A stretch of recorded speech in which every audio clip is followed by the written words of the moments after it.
we heard yesterday on the floor a reminder from Senator Braun that yesterday was the 1-year anniversary of the first COVID fatality in Washington State, a somber anniversary. And we have just in these past few days reached the threshold of 5,000 Washingtonians who we've lost to this virus. So it reminds us of the tremendous loss we've experienced in Washington over the last year, but also the focus on the public health response, and strongly supportive of Governor Inslee and the administration's focus on getting vaccines, particularly to our seniors who are most vulnerable, as quickly as possible. I think a year ago when we lost our first Washingtonian, I certainly wouldn't have imagined that a year later, nearly 1.7 million vaccine doses have already been administered here in our state. So while we have a long ways to go, we have made some progress, and we want to continue to see those vaccination numbers continue to rise. And also take note that thanks to Governor Inslee and our state's leadership, we haven't seen more fatalities when you compare our rate of COVID deaths to some of the other states that didn't take this response as seriously. Really proud of the public health guided approach we've taken. On the Senate floor, we said at the beginning of session our focus was going to be on COVID relief, on economic recovery, and on equity. Those were our top 3 take-home items. You've seen that reflected in our work so far this session. Over $4 billion in relief to businesses, assistance for vaccination, assistance for schools that we passed early on. And in the last week, you've really seen the focus on reforming policing in our state, reforming our criminal justice system, promoting equity in our healthcare system and our education system, and last night passing really groundbreaking environmental health, environmental justice legislation. So equity continues to be a priority. You can see it in the bills that we've passed in the last week, and that with another week to go before our March 9th cutoff, this is going to continue to be our focus.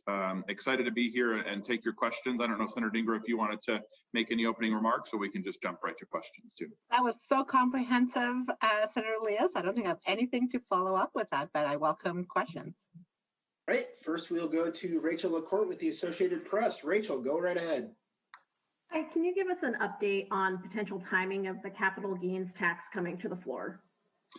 Yeah, thank you. The Senate Ways and Means Committee reported that bill out last week, I think it was, although the weeks run together. And we have had a chance to discuss the bill with our caucus, and we're continuing to really perfect it. We want to make sure that the bill is in the strongest form possible as we send it over to the House. Obviously, this is about reforming our state's upside down tax system. We know that our lowest income Washingtonians pay as much as 15 times more in taxes to state and local government compared to those at the very top. So the proposal that we're working on is really talking about less than 1% of taxpayers in Washington, a tiny number of folks, those who make capital gains of more than $250,000 a year.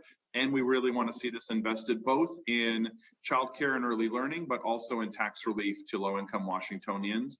We're working on getting the details right. It is a revenue bill, so it's not subject to the March 9th cutoff. So we're going to continue working on it until we get the proposal to where it's ready for prime time. And that, could be in the coming days, or it may take a little longer depending on how these conversations continue. So when you say you're perfecting it, does that mean that there are going to be Democratic amendments that we see on the floor? And then can you talk a bit about maybe what direction that's taking? And then I know you all have said that that bill would not be necessarily, the budget wouldn't be reliant on it, that this whole issue is a separate issue of tax fairness, but you're still going to treat it as necessary to implement the budget and potentially not move it until much later in session. Is that what you're saying as well? So the cutoff resolution talks about revenue measures being not subject to cutoff. So we don't consider it necessary to implement the budget, but as a revenue bill, it's not subject to the cutoff on March 9th. In terms, we do expect Senator Robinson, the prime sponsor, will bring forward some amendments as a part of the floor process. I just want to give kudos to her. She's reached out to tax law experts we have in the state, our CPA Association, others that have reached out. So we're trying to just make sure that as we work on this proposal, we're getting the details right. This would be, a big step forward to fixing our broken tax system, but we want to make sure we get the details right for that small number of Washingtonians that would pay the tax, to make sure that it's easy for them to comply, and that it's really clear what the expectations are for them. And if there was another question in there that I forgot, sorry about that, Rachel. I think you covered it all, and if you didn't, I'm sure one of my colleagues will pick up the ball. Excellent. Rachel, was that your follow-up? Are you good now? Yep, I am. Thanks, Aaron. Great. Next, we'll go to Drew Mickelson with King 5. Drew, go ahead. Your audio is not coming through, Drew. I think we figured this out by now. Thank you for your time this afternoon. I'll throw this out to both of you and see who wants to respond, perhaps both.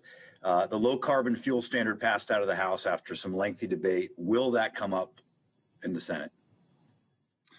I think this year we're really focused on a comprehensive conversation that talks about the need to both invest in new transportation infrastructure as well as address the emissions from existing transportation systems. So I'm hopeful that we'll get a comprehensive agreement that both makes substantial new investments in our transportation sector and includes the clean fuel standard and reductions in our emissions.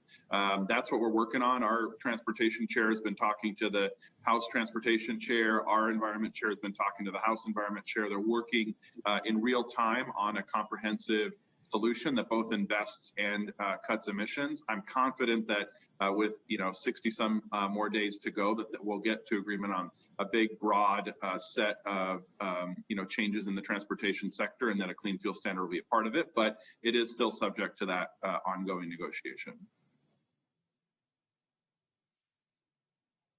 Drew, do you have a follow-up? Oh, sorry. Go ahead. Yeah, no problem.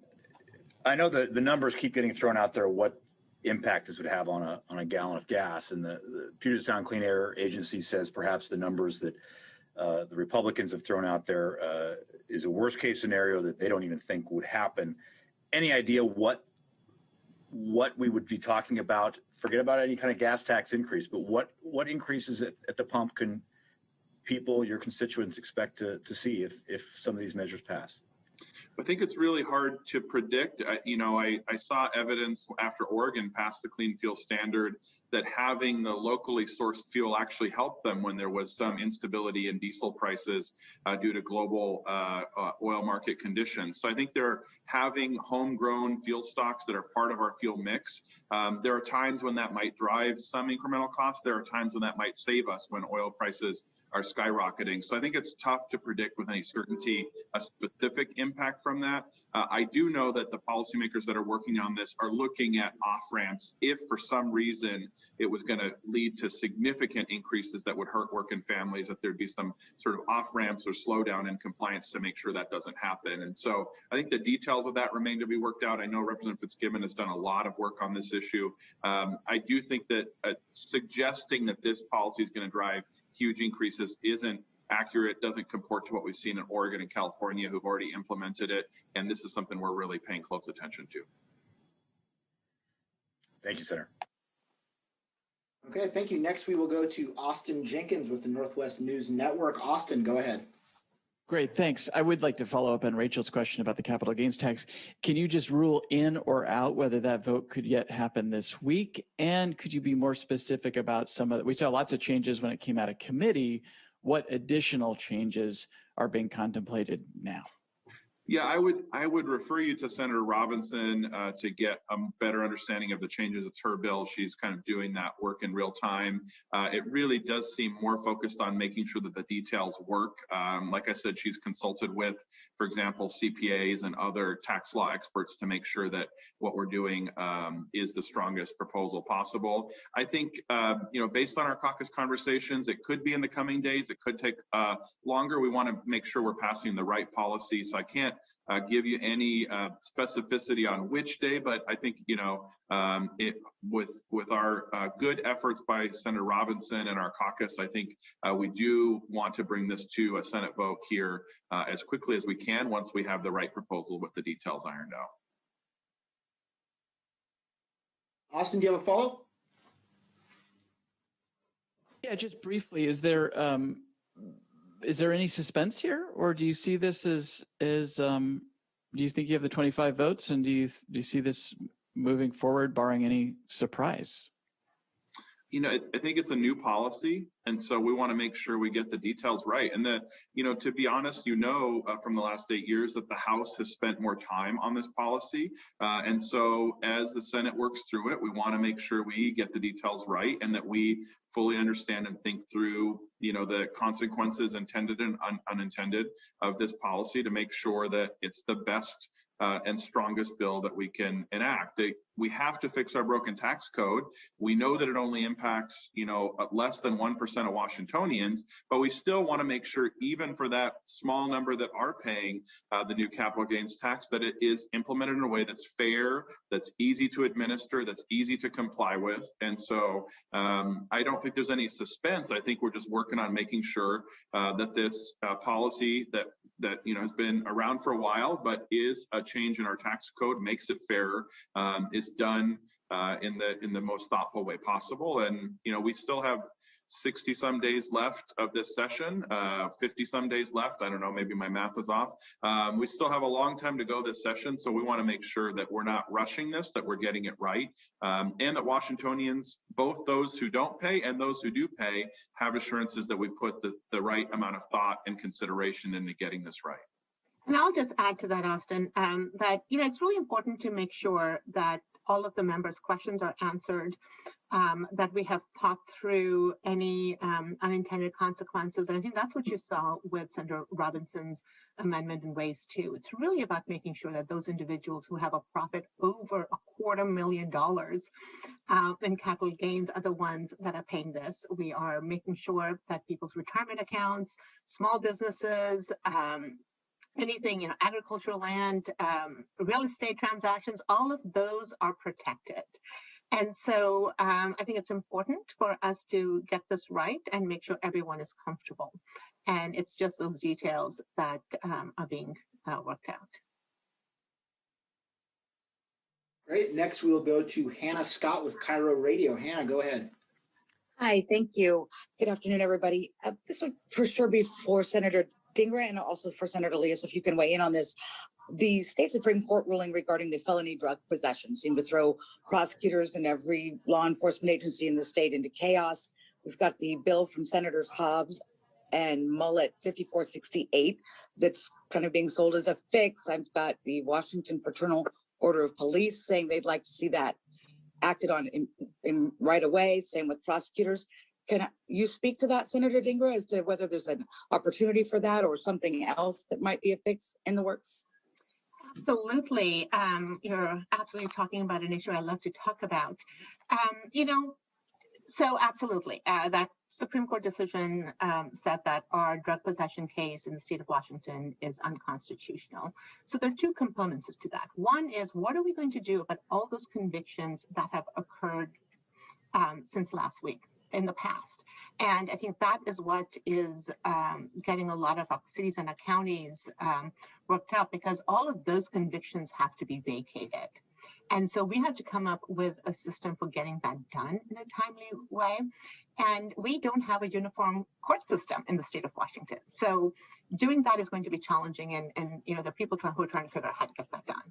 We also have to make sure Department of Corrections is taking a look at those individuals who are currently in custody to see if they have convictions where this drug possession was counted as a point. And so those have to be adjusted to reflect our reality right now. And then we get to those individuals who are currently charged with drug possession cases, making sure those cases are dismissed. Now, this is really interesting, talking to prosecutors across the state. I just had a conversation with Mason County prosecutors. Of course, I've spoken with King County. And the last few years, I would say over 10 years, our state has been moving towards a public health approach to substance use disorder. We have expanded our LEAD programs. We have provided so much money into our stabilization withdrawal units. We have actually put money in to make sure we have 2 new facilities every year statewide. We are creating safe station models where people can seek treatment for substance use disorder. We have expanded our CARES teams. So we have had a public health approach to a substance use disorder for a very, very long time. And we have to continue on that trend. So really making sure we are continuing to fund those to make sure people can get the treatment they need when they need it. I do not believe that the bill that's proposed by Senator Mullet and gets us there. We have to make sure we have a comprehensive policy moving forward. And that's the work we're building on. And so it's really interesting to see how many individuals actually had to be released from our jails for drug possession. And on a statewide number, that number is not very high. And that's because the practice on the ground has changed. Overall, people will tell you they want a public health approach to substance use disorder. And so that is what we're really going to be focused on, is making sure that people get the help they need when they need it. And so I think you'll see a lot more investments in our crisis mobile response teams. And that's what I'm hoping that the federal government is also going to help us with, that is dollars for that. We saw the federal government just authorized a 988 number, which goes into effect in our state in a year and a half. And Representative Orwell and I have been working on an implementation of a statewide behavioral health crisis number, because we know that our law enforcement officers are not behavioral health professionals, and they should not be doing the work of public health. So I think this is an incredible opportunity for us to continue down the path that we have already been down in making sure we have a treatment approach to substance use disorder. Anna, do you have a follow-up? I do. Just quickly, actually, two little things. I'm wondering, Senator Dingler, if you think that Representative Davis's 1499 has a role to play, perhaps, in the solution to this. And then also, I've got a lot of criticism from law enforcement groups, Fraternal Order of Police, on Senator Peterson's decertification bill for police. And they're wanting significant changes as it goes through the rest of the process. Do you see any room for changes in that bill? Thank you. I will take them both. Yes, Representative Davis's bill really set out a time frame to get this work done. The Supreme Court decided they were just going to get it done right away. So she really, in that bill, has a lot of the framework that's needed. And, again, it builds upon the work we're already doing. So absolutely, I think, let's take a look at that as the roadmap and making sure we're funding a lot of those resources and really having that strategic plan. And I think we are fortunate that we have someone with her expertise to really make sure we have a thoughtful policy going forward. And we're already talking multiple times a day on seeing how we can get there. In regards to your other question on the decertification bill, this is a bill that Senator Peterson has been working on for at least 6 months. Everyone has had the opportunity to be at the table, to have this discussion, and to really think about how we're moving forward. Change is always challenging. Change is always hard. And, I'll just say I come from a profession, in my other profession, being a senior deputy prosecuting attorney. We have different ethical rules for prosecutors than we have for other lawyers. We're held to a higher standard. And that is done because the job responsibility that prosecutors have is one that's very serious. There's a lot of responsibility and power that is placed in the hands of prosecutors. And the same thing is true of our law enforcement officers. The Bar Association, has authority over lawyers on making sure we follow standards. And now it's the CJTC that will be doing the same thing. So I understand that the unknown and change is scary and hard, but everyone has been at the table. A lot of the changes have been made to accommodate a lot of the valid concerns people have had. But I really do believe that what passed off the Senate floor is a bill that is fair, and that is in a good spot for us to really have accountability and transparency. And I know there was some conversation about bills being anti-law enforcement, and I think that's absolutely incorrect.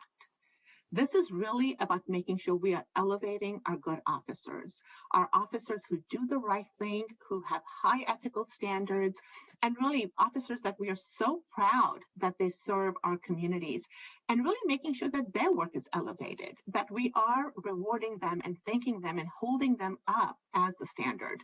And I really do believe that that is what we're going to start seeing. We're going to see that trust and come back for our law enforcement officers, and a trust that's actually going to be shared by people of all backgrounds, not just a select few in our population. So I'm actually very proud and excited about the number of police accountability bills that have passed both the Senate and the House. I think a total of 3 have gone from the Senate to the House, and a total of 3 have gone from the House to the Senate. And I think there are a few more that we're really hoping to get through to go to the other chamber. Thank you. Great. Next, we will go to Michael Goldberg with the Washington State Wire. Michael, go ahead. Thanks, Aaron. This question is for Senator Leas. According to a recent ERFC forecast, Washington car and truck sales surged in January to their highest level in more than 2 years. Some Republicans have said that this figure supports the idea of using revenue from the sale of motor vehicles to fund transportation projects. From your perspective, how would diverting motor vehicle sales tax revenue into the transportation account impact the other services, and just what are your thoughts on that idea more broadly? Yeah, I think we had the same kind of conversation in 2015 when we passed the Connecting Washington proposal around sales tax derived off transportation projects. And I will just say my general concern with using sales tax for transportation is twofold. First of all, those dollars already are supporting public education and critical state services. So, when we divert them away, that means we are sort of taking from one important function to another. My other more philosophical concern is we in Washington are very fortunate to have a transportation budget that's funded with dedicated transportation taxes.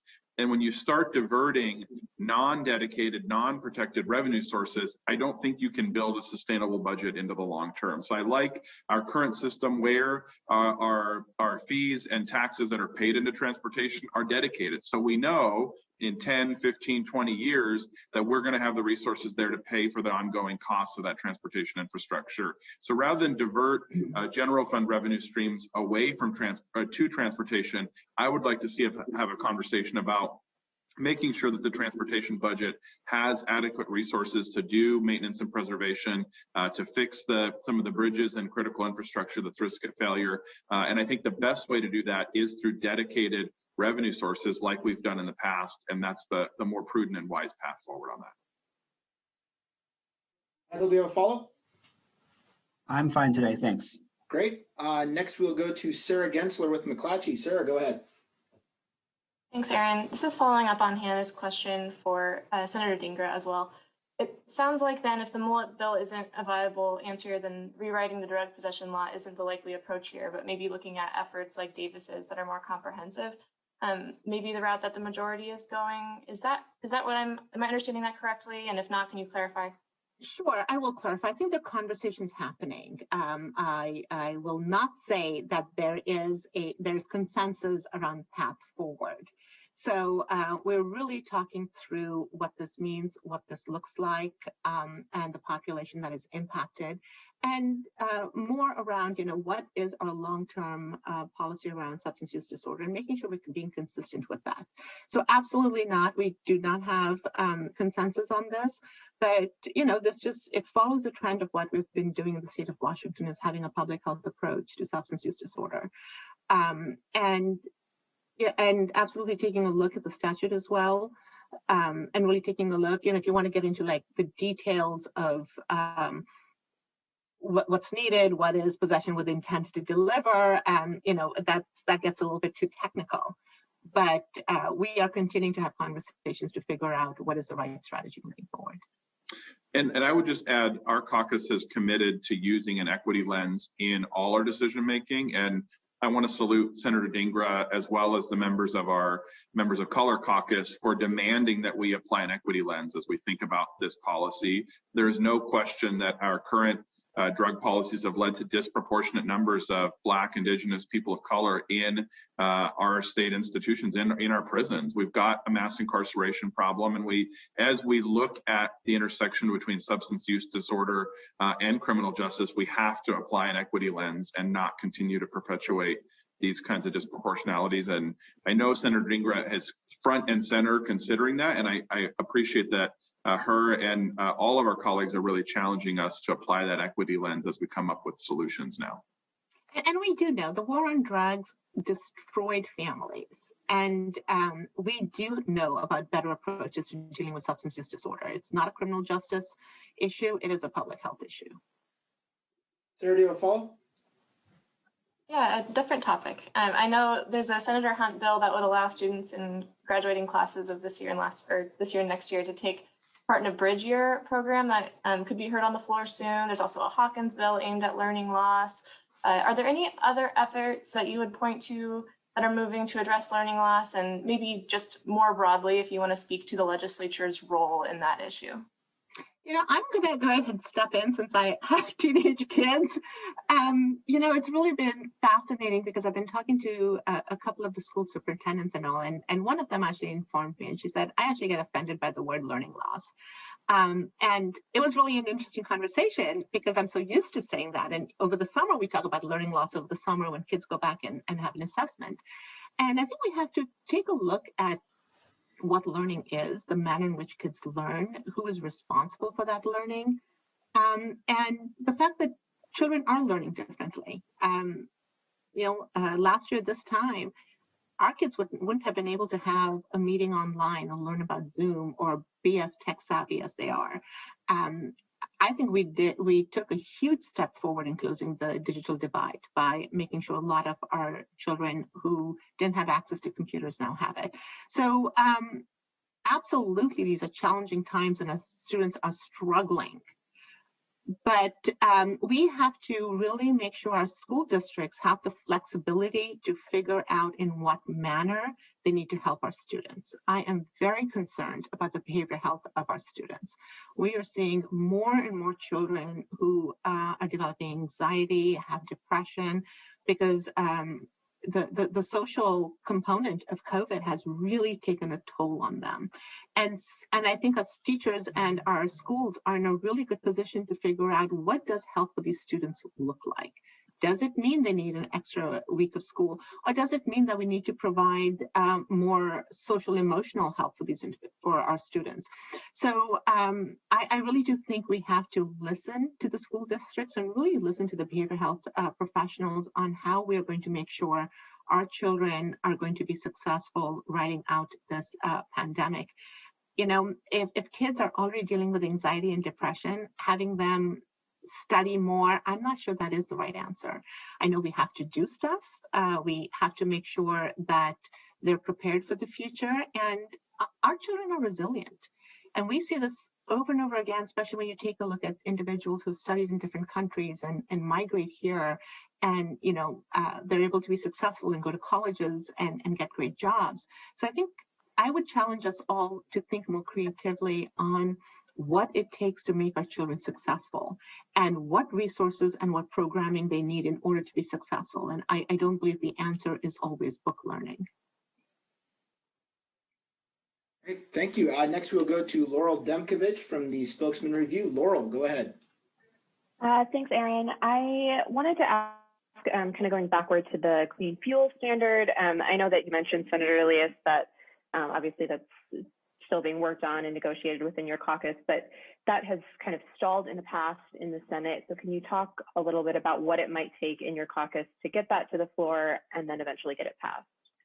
Yeah, I think what we're working on right now is a comprehensive approach that invests several $1 billion more in our transportation infrastructure while reducing our emissions. And Senator Hobbs has put out his Forward Washington proposal. I think something that builds on the Forward Washington proposal and that also then speaks to what we need to do to reduce emissions. That is, I think, what we're all working towards, where we are investing and greening up our transportation sector at the same time. I think that's what has the best and most fruitful path to getting to the governor's desk is when we're both investing and reducing our emissions. I think doing either independently will be difficult, but I think if we do both together, that's where we can build the consensus to get both done.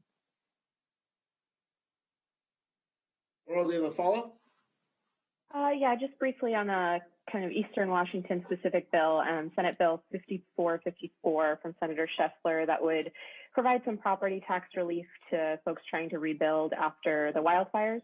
And I know it passed unanimously out of committee. I think it's still in rules. Can you give any insight into whether that will make it to the floor and if you have any just overall thoughts on that proposal? Yeah, I think we're all very, very sympathetic to the communities where really they lost everything in those wildfires. As a revenue bill, as I mentioned earlier, revenue bills aren't subject to the March 9th cutoff, so we've got more time. I think you'll see other bills that both, cut and increase revenue that are being discussed, and I think that this will be a part of that. But certainly for my part, I was proud to vote for that bill in Ways and Means. I think we've got to stand in solidarity, especially with the sort of tug of war that happened where the Trump administration wouldn't approve an emergency declaration. We want to make sure we get whatever relief we can at the state level to those communities. And so this isn't one that has to get done by March 9th. We've got more time. It'll be part of the conversation about revenue in general. And I certainly am supportive of moving that bill forward. I think it makes a lot of sense. And I'm sorry, folks, we're out of time. Members, you have some closing remarks real quick? Yeah, I would just say that the one issue that I wanted to highlight that I neglected in the opening is we are excited to, in light of all that we've seen in cybersecurity, both to pass the Office of Cybersecurity last week, and we are going to be taking up comprehensive data privacy legislation this week. So with all the things that are on our agenda, we certainly want to make sure that we're also providing leadership in terms of protecting Washingtonians from having those kinds of breaches moving forward, and that'll be a priority here in the coming days as well. And I'll just say thank you for, of course, engaging in this process and for the questions. I'm actually very proud of the work that's been done in Olympia so far this session. I think it's truly going to impact families all across the state. And I look forward to doing some more good work. Thank you. Thanks, everybody. We'll talk to you next week.